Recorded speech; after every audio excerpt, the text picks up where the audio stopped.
detalsadang balita dito sa Frontline Express. Laba at sampay weather mga kapatid ang aasahan ngayong weekend. Isingit na rin ang mga napurnadang gala. Yun nga lang, sa probinsya ng Bataan, ramdam pa rin ang malalang epekto ng pagbaha, dala ng habagat. Ika-43rd na anniversary ng pagkamatay at kabayanihan ni Senator Ninoy Aquino, ginugunita ngayong araw. Ombudsman, desidido pa rin kasuhan si dating House Speaker Martin Romualdez kahit binawi ni Orly Guteza ang kanyang testimonya. Matapos masangkot sa kontrobersya, dating kongresistang si Mikey Romero nagbitiw at nagretiro na sa Armed Forces of the Philippines Reserve Force. At sa pool sa CCTV, jeep ng araro ng motor sa San Mateo, Rizal. Mga kapatid, ginugunita ngayong araw, ngayong August 21, ang Ninoy Aquino Day bilang pag-alala sa pagkamatay ng dating senador. Kasama ang mga National Historical Commission of the Philippines, bumisita sa marker sa NAIA Terminal 1 ang kaanak ng yumaong senador. Taong 1983 nang paslangin sa Manila International Airport si Ninoy. Ito ang nagpasidhi noon sa protesta kontra sa administrasyon ni dating Pangulong Ferdinand Marcos Sr. na kalaunay humantong sa People Power Revolution noong 1986. Nagbigay naman ng mensahe si PBBM ngayong Ninoy Aquino Day na ideklara niya bilang special non-working holiday. Ayon kay Marcos, nananatiling banta sa bansa ang disinformation, pagkakawatak-watak, kawalan ng tiwala at pagsasawalang bahala. Hinikayat niya rin ang publiko na manatiling mapagmatsyag at magkaisa para raw sa pag-unlad ng bansa. At dahil nga holiday ngayon, sulitin na ang sikat ng araw bago ulit magpaulan ang habagat. Ayon sa Pag-asa, asahan ng maaliwalas na panahon sa halos buong bansa dahil nga yan sa paghina ng habagat. Samantala, 2 low pressure area at isang bagyo ang patuloy na binabantayan sa labas ng PAR. Una na dyan ang dating bagyong Neneng na nasa karagatan na ng Taiwan. Habang ang panibagong LPA ay nabuo katabi ng bagyong may international name na Saudel. Ayon sa Pag-asa, walang epekto ang tatlong sama ng panahon sa bansa. Ang posible lamang pumasok sa PAR ay ang bagyong tatawaging Obet. Hindi man tatama sa lupa pero yan ang nakikitang hahatak sa habagat. Yan po ulit ang magpapaulan sa Luzon sa mga susunod na linggo. Kaya habang maaraw ay ilabas na ang mga labada mga kapatid at i-enjoy na rin ang weekend kasama ang mga mahal sa buhay. Samantala, pinapayagan ng Department of Labor and Employment ang mga empleyado sa pribadong sektor na hindi pumasok kung hindi maganda ang lagay ng panahon. Batay sa Labor Advisory No. 14, hindi dapat patawa ng administrative sanction ng mga empleyadong hindi makakapasok. Pero iilan pa rin ang no work, no pay, maliban na lang kung may kasunduan kaugnay rito. Sa kabila niyan, may kakayahan pa rin magsuspinde ng pasok sa trabaho ang mga employer lalo kung delikado. Sinailalim na sa state of calamity ang buong Bataan na hanggang ngayon ay bumabangon sa epekto ng habagat. Ang mga residente sinasamantala ang pag-aliwalas ng panahon para maghanda sakaling muling bumuhos ang ulan. At live mula sa bayan ng Dinalupihan, may Express Report si Mon Gualvez. Mon, ano na ba ang paghahanda ng mga kapatid natin dyan? Nikki, nandito ako ngayon sa Barangay Pagalanggang sa bayan ng Dinalupihan kung saan ginagamit na ng mga residente yung pagkakataon na talagang halos magdadalawang araw na maaliwalas ang panahon at matindi ang sikat ng araw. Kaya nagsasagawa sila ng mga sandbag bilang proteksyon dito sa nasisirang bahagi ng kanilang river slope protection dito sa area. Nasa likod ko, Nikki, mga kapatid, makikita ninyo talagang tuloy-tuloy yung mga residente sa paggawa ng mga sandbag, pag-ipon ng buhangin at nilalagay sa sako at pinapatong-patong para ilagay dito sa pinakagilid ng naturang ilog dahil ang ilang bahagi nito ay halos nagkabitak-bitak at yung ibang parts nga talagang tuluyan ng nasira dahil lamang sa 3 linggo or halos 3 linggong walang tigil na pag-ulan dito sa lugar. Itong sandbagging na ginagawa ng mga residente at barangay ng munisipyo, kumbaga first aid lang daw. Parang paunang lunas lamang kung sakasakali para nga kung tataas ulit yung tubig dito sa ilog, hindi agad-agad aapaw at pupunta sa mga kabahayan. Nitong nakaraang linggo kasi halos 1 metro na lamang daw ang diferensya at talagang malapit na talagang umapaw ang tubig mula sa ilog. Ang sabi ng barangay ng munisipyo, inirequest na daw nila ito sa DPWH. Ang problema, nadamay ito sa pagkakasuspend noong nakaraang taon dahil nang umusbong yung anomalya sa flood control scandal, kaya walang nagawa o hindi pa nagagawa yung plano sanang rehabilitation dito sa river slope protection. Kaya umaasa sila na this year or next year rather, talagang maidagdag na itong proyektong ito sa mga magagawa ng DPWH at hindi na talaga sila kakaba-kaba dahil next week may forecast na baka mas maging maulan na naman at tatama na naman dito sa Bataan. Ang kanilang pinaka-concern, saturated na daw ang mga lupa, malambot na halos, kaya ang ibang area dito sa dinalupihan, ang pinangangambahan din nila, hindi lamang baha, kundi pati na rin ang landslide. Nikki. Yan ang Express Report ni Mon Gualvez live mula sa dinalupihan ng Bataan. Higit 10 pumping stations ang target idagdag ng gobyerno sa Metro Manila para maiwasan ang matinding pagbaha. Sinabi yan ni Pangulong Marcos nang mag-inspeksyon sa isang pasilidad sa Pasay. Narito ang Express Report ni Maricel Halili. Ilang araw matapos ang walang humpay na buhos ng ulan, personal na binisita ni Pangulong Bongbong Marcos ang Tripa de Galina Pumping Station sa Pasay. Ito ang pinakamalaki sa higit 70 pumping stations na pinatatakbo ng MMDA sa Metro Manila. In-inspection dito ng Pangulo ang trash rake facility na kumukuha ng basura mula sa estero. Mula rito, ililipat ang basura sa conveyor belt para mailagay sa dump truck patungo sa sanitary landfill. Sinilip din ng Pangulo ang pump engine room para makita kung sapat ito. Mas malaki raw kasi ang volume ng ulan ngayon kumpara noon. Kaya kailangan tignan natin kung sapat ang volume na kaya ng mga bomba natin para ilabas ang tubig. Okay naman, malakas naman yung mga bomba natin, umaandar naman silang lahat. Target ng gobyerno magdagdag pa ng 13 pumping station sa Metro Manila at kalapit lugar. Kung hindi ngayong taon, sa unang bahagi ng 2027. Siyempre, ang nakikita natin problema, number one, yung basura ulit. Kasi kaya yan ang tinignan natin. Sa taya ng MMDA, umaabot ng kalahating dump truck ng basura ang nakukuha mula rito kada araw. Humihigop po talaga siya ng iba't ibang klaseng basura. May nakakuha po kami ditong sofa, ref, TV, kama. Pwede na nga daw po mag-furnish ng bahay. Sa ngayon, natukoy na ng gobyerno ang 39 na potential sites para sa rain catchment structure sa Metro Manila. Dito, pansamantalang maiimbak ang tubig pag bumuhos ang malakas na ulan para mabawasan ang pagbaha sa Metro Manila. Nagbabalita mula sa Frontline, Maricel Halili, News 5.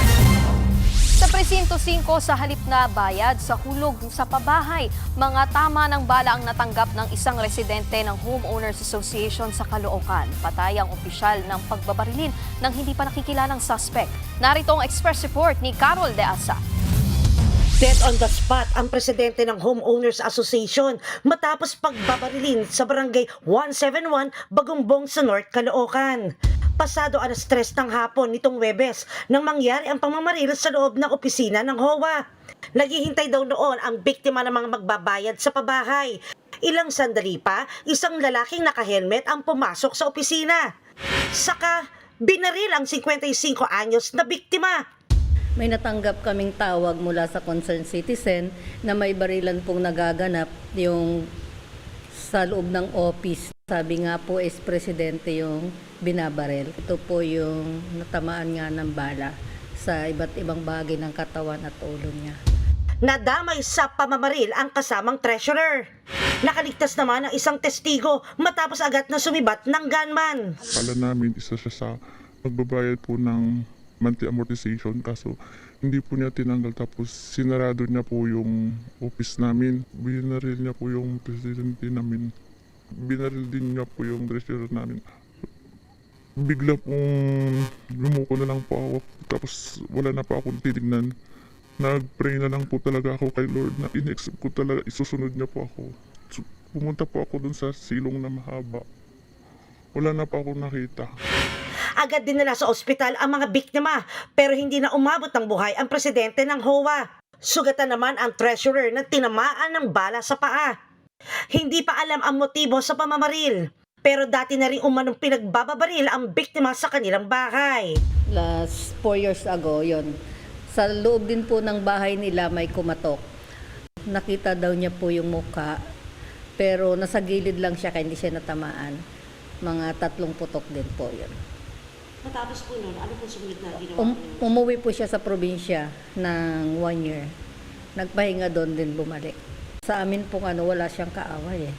Patuloy ang investigasyon ng otoridad sa krimen. Nagbabalita mula sa Frontline, Carol De Asa, News 5! Mga kapatid, mahilig ba kayo makipag-chat sa mga AFAM? Maingat-ingat lang po. Sa San Juan, isang American national ang inaresto dahil sa panghahalay umano sa isang babae na nakilala niya online. May Express report si Brian Castillo. Sa isang bahay sa San Juan, inaresto ang Amerikanong ito.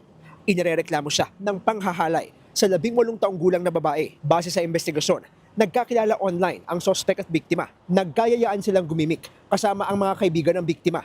Pero nang sunduin na ng sospek ang biktima sa napagkasundo ang lugar, doon na raw ito nagsimulang gumawa ng kahalayan. Nagawa na siya ng di maganda.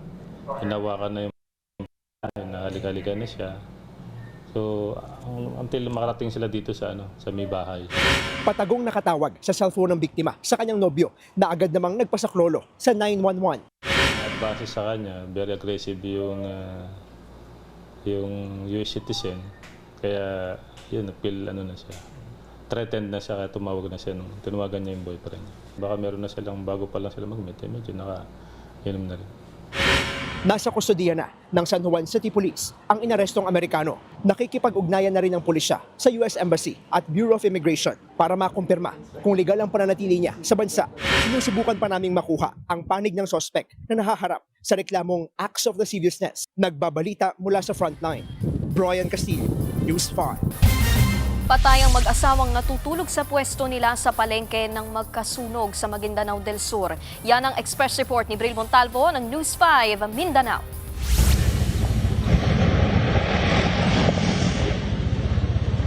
Biglang may sumabog habang nasusunog ang Municipal Public Market sa Sharif Agwak sa Maguindanao del Sur. Mabilis kumalat ang apoy dahil sa mga tindahan ng plastic at foam. Ayon sa mga otoridad, posibleng tangke ng mga LPG ang sumabog. Tumagal din ng mahigit 2 oras bago naapula ang sunog. Dito na nadiskubre ang bangkay ng mag-asawang natutulog sa kanilang pwesto sa palengke. Sa imbestigasyon, natrap sila ng magkasunog. Napag-alaman namang electrical short circuit ang mitya ng apoy. According sa mga nakakita is bigla daw parang may nag-spark daw na kuryente. And then kasi yung malapit kasi doon na fan is mga tindahan ng mga plastics, mga foams. So mabilis yung pagliyab. Nasa 6 na establishmento ang natupok habang inaalam pa ng BFP ang kabuuang danyos ng sunog. Nagbabalita mula sa Frontline, Bril Montalvo, News 5, Mindanao. Ombudsman, desidido pa rin kasuhan si dating House Speaker Martin Romualdez kahit binawi ni Orly Gutesa ang kanyang testimonya.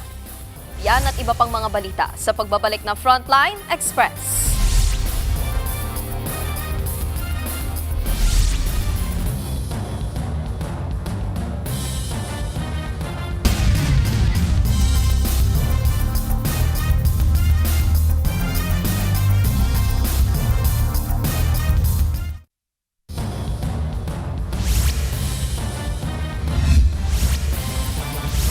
Pumalag ang kampo ni dating Congressman Mike Defensor sa pagbaliktad ng dating bodyguard ni Zaldico na si Orly Gutesa. Sa kanya kasing bagong affidavit, idinitalya ni Gutesa kung paano siya ginawang missing link at surprise witness ni na Defensor at dating Senator Rodante Marcoleta laban kay Congressman Martin Romualdez. Yan ang Express report ni Ian Suyu.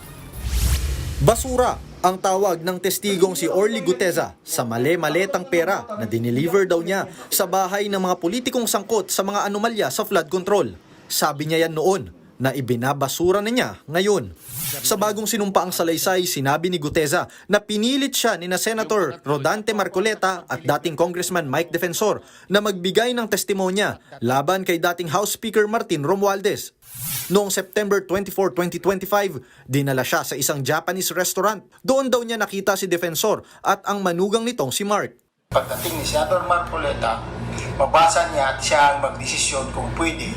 Sabi niya, hindi at pilit na sinabi niya, sulat lang natin si Sendante. Sa takot ko, sabi ko, sige sir.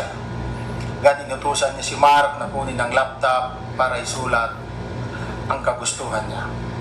Nang dumating daw sa resto si Senator Marcoleta, sinabi raw niya na babasahin muna ang affidavit ni Mark. Pero ayon kay Guteza, hindi lang ito binasa ni Marcoleta. Siya mismo raw ang nag-ayos ng ilang bahagi ng affidavit. Simula na ni Senator Marcoleta ang basahin ang ginawa ni Mark na affidavit base sa sinabi ni former Congressman Mike na sabi niya, pare, ayusin ko ang Tagalog. Doon mismo sa harap ko, inaayos ni Senator Marcoleta ang affidavit na yun. At sabi ni former Congressman Mike, defensor, si Mark kasi di marunong mag-Tagalog. Ayon pa kay Guteza, narinig niyang sinabi ni Defensor na ang kanyang gawa-gawang affidavit ang missing link para maiugnay si Romualdez sa delivery ng mali-malitang pera. Sa salaysay pa ni Guteza, ayaw daw niyang sumunod dahil alam niyang hindi totoo ang ilang detalye. Pero napilitan daw siya dahil takot at dahil sa pangakong cash at educational scholarship para sa kanyang mga anak. Ang sabi pa raw ni Defensor kay Marcoleta, Pare, 150 million lang, masaya na tayo. Kinabukasan, September 25, naging surprise witness si Guteza sa Senate Blue Ribbon Committee. Matatanda ang inamin noon ni Marcoleta na nakipagkita siya sa restaurant kina Defensor at Guteza at inamin din niyang nabasa na niya noon ang draft ng testimonya. Nakita ko po yung tao at pinabasa niya po sa akin yung isang salaysay na nakaporma na po. At nung makita ko ang kabuuan ng kanyang salaysay, meron po siyang personal na kaalaman para ikonekta si Representative Saldico kay former Speaker Martin Romualdez. Nung basahin ni Guteza ang affidavit, napagalitan pa raw siya ni Marcoleta. Kasi nag-adlib ako. At ang sabi niya, sundan lang ang nakasulat. Hindi malinaw sa ngayon kung nasaan si Guteza, pero ang bagong affidavit ay galing kay Attorney Melvin Kalimag na siyang nagnotaryo. Pinirmahan daw ito noong August 13 sa isang hotel sa Ortigas. Wala pang bagong pahayag si Senator Marcoleta at Defensor na parehong nakakulong sa kasong plunder. Pero ang sabi ng abogado ni Defensor na si Attorney Ferdinand Topacio, it does not come as a surprise. This is part of the harassment and intimidation. This has become a pattern under the present administration. Nagbabalita mula sa Frontline, Ian Suyu, News 5. Hindi naman natitinag ang ombudsman sa paghahabol kay dating Speaker Martin Romualdez. Kahit para bumaliktad si Orly Gutesa, may mahigit 20 pa raw silang testigo laban kay Romualdez. At nasa frontline ng balitang yan, si Marian Enriquez. Tila hindi kawalan para sa Office of the Ombudsman ang pagbawi ni Orly Gutesa ng testimonya sa kaso ni dating House Speaker Martin Romualdez sa flood control scandal. Giniit nilang classic pressure tactic umano ang recantation. Hindi rin daw umiikot sa iisa o iilang testigo ang investigasyon. Meron pa raw silang 28 testigong nakahandang magbigay ng direktang kaalaman sa kaso ni Romualdez. Ayon pa sa Ombudsman, mga uniformado at aktibo pa rin sa serbisyo ang mga testigo, kaya obligado raw ang mga ito na makipagtulungan. Hindi pa raw nababasa ng kampo ni Romualdez ang testimonya ng mga testigong tinutukoy ng Ombudsman, kaya hindi pa raw muna sila makapagkokomento. Gayunman, wala raw silang ebidensyang magkukonekta o mag-uugnay kay Romualdez sa umano'y bilyon-bilyong kickback mula sa flood control projects. Sa dami ng magkakasalungat na kwento, napakaklaro na walang ebidensya laban kay Congressman Romualdez. Matagal na namin itong sinasabi. Walang kinalaman si Representative Romualdez sa mga paratang sa kanya. Naghain na rin ang abogado ni Romualdez ng supplemental counter affidavit sa Ombudsman. Kasama sa isinumite nila ang sinumpaang salaysay ng 25 dating driver at security aide ni dating Congressman Zaldico. Gayon din ang binawing testimonya ni Gutesa. Base raw sa affidavit ng mga dating tauhan ni Ko, wala silang nasaksihang paghahatid ng pera sa sinumang politiko o opisyal ng gobyerno kabilang si Romualdez. More than 30 statements saying na walang ganyang nangyayari. Sa ebidensya po, no, hindi po pwede yung haka-haka, maaring nangyaring ganito or marahil or posible or walang duda. Sabi pa raw ng mga dating tauhan ni Ko, maging sila raw ay inoferan na pumirma ng mga nakahanda ng affidavit kapalit ng pera. At ang nag-offer daw ng pera, si Attorney Levito Baligod. Many of them, I think a substantial number said that they were explicitly offered financial reward to join the quote-unquote brave soldiers. A lawyer who is prominently mentioned in some of these affidavits. Sinong lawyer, sir? The one representing them. Baligod? Yes. Wala pang pahayag si Attorney Baligod. Nagbabalita mula sa Frontline, Marian Enriquez, News 5. Sa Presinto 5, patay na ng matagpuan ang 3 mag-iina sa Bulacan na higit 2 linggong nawala. Kahapon lang nang nakita ang isang inabandonang sasakyan sa bakanteng lote sa bayan ng San Rafael at nang buksan, doon na tumambad ang bangkay ng 31 taong gulang na ginang at 2 niyang anak na edad 9 at 4.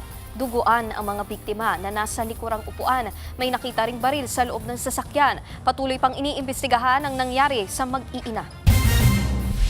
Susunod, rider na inararo ng jeep sa San Mateo, Rizal, nasawi. Yan at iba pang mga balita sa pagbabalik na Frontline Express.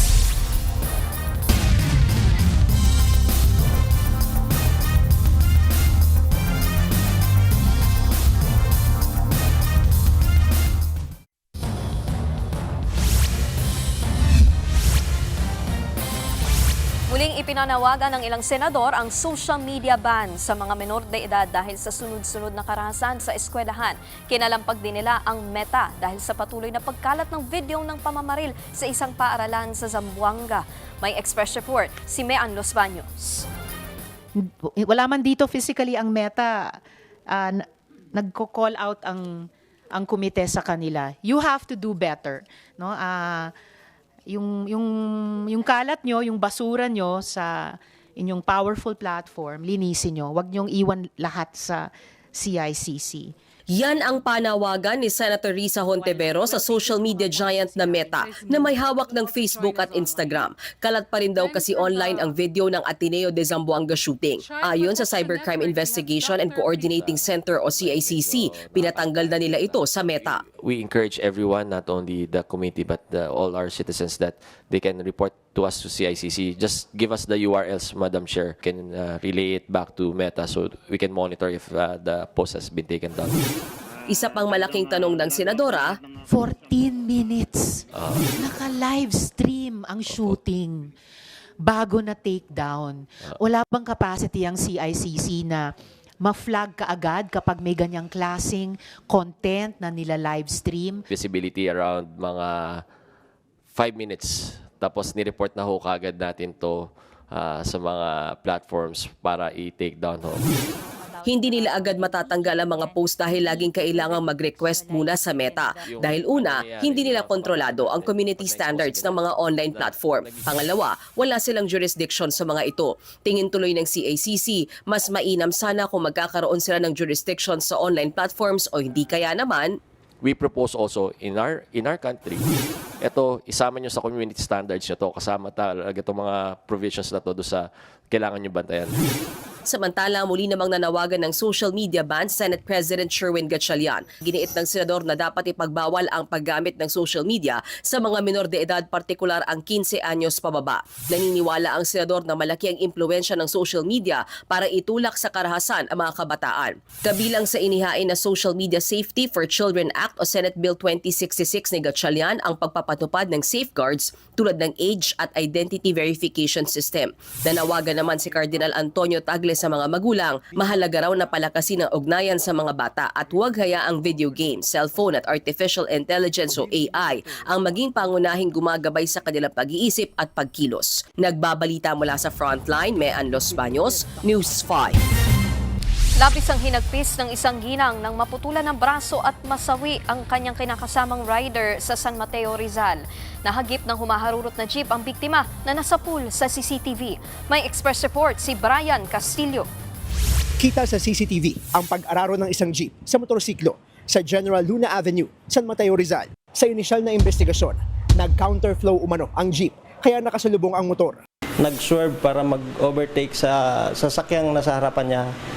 Ngunit ayon sa driver, na-lost control ng manabela at saka hindi niya nabawi para sa ibalik sa kanyang lane.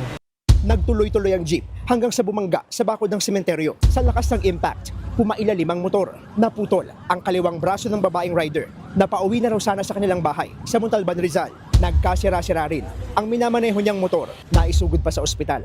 Ang 43 anyos na biktima. Pero pumanaw din kalaunan. Agad namang inaresto ng mga otoridad ang driver ng jeep.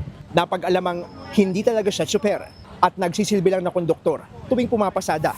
Hindi naman siya puyat, hindi naman nakainom. Siguro nga dahil kakaalis pa lang ng garahe, nagmamadali para kumuha ng mga pasahero. Ganun nangyari. Labis ang pagdadalamhati ng partner ng biktima dahil sa trahedyang sinapit nito. Sobrang sakit. Hindi ko alam kung anong gagawin ko. Han ko na saan ka man ngayon. Maraming salamat sa nakripisyo para sa amin ng anak ko. Nasa kustodiya na ng San Mateo Police ang jeepney driver. Tumanggi na siyang magpaunlak ng panayam. Desidido naman ang partner ng biktimang rider na ituloy ang kaso. Yung driver po na hindi pong makatarungan ginawa niya sa aking partner. Kaya magharap na lang po kami sa korte. Hindi ko matatanggap yung ginawa niya. Nahaharap ang suspect sa reklamong reckless imprudence resulting in homicide at multiple damage to property. Nagbabalita mula sa frontline. Brian Castillo, News 5. Bago tayo magtapos, kakaibang pasahero ang sumakay sa isang bus sa Cebu. Nagulantang nga ang mga pasahero nang biglang sumulpot sa sasakyan ang isang...